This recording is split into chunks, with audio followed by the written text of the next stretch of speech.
আসসালামু আলাইকুম viewers, let's cook চ্যানেলে আপনাদের সবাইকে স্বাগত জানাচ্ছি। আজ আমি তৈরি করেছি পিৎজা। এই পিৎজার ডোটা রেডি করার ক্ষেত্রে খুব ঝামেলায় পড়তে হয় সকলের, তাই আমি আজ শেয়ার করব কিভাবে একটি পারফেক্ট পিৎজা ডো তৈরি করা যায়। চলুন তাহলে শুরু করা যাক। আমি এখানে 1/4 কাপ দুধ নিয়েছি। এর সাথে আমি মিক্স করে দেব 2 চা চামচ ইস্ট। দুধটা এমন পরিমাণ গরম থাকতে হবে যাতে আপনি আঙ্গুল ডুবিয়ে সহ্য করতে পারেন। এখন আমি এখানে দেওয়া ইস্টগুলো ভালো করে মিক্স করে নিব। মিক্স করা শেষ হয়ে গেলে আমি এই ইস্টটাকে 10 মিনিটের জন্য রেস্টে রেখে দেব। আপনারা চাইলে 10 মিনিট, 15 বা 20 মিনিট রাখতে পারেন। এই মিক্সচারটাকে এক সাইডে রেখে আমি এখন পিৎজার ডোটা তৈরি করে নেব।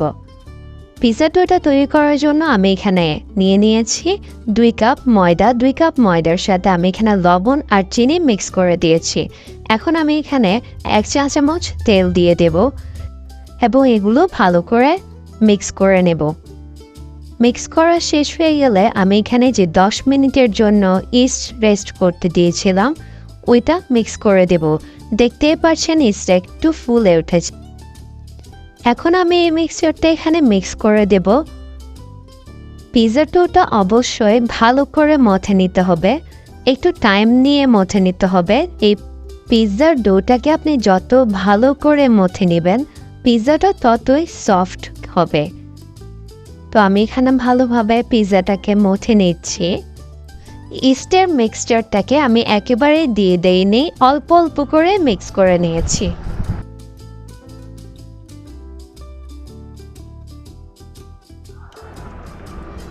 এভাবে মথে নেওয়ার পর আমি এটাকে একটা গোলা বানিয়ে নেব এবং এটার উপর কিছুটা তেল আমি ব্রাশ করে দেব।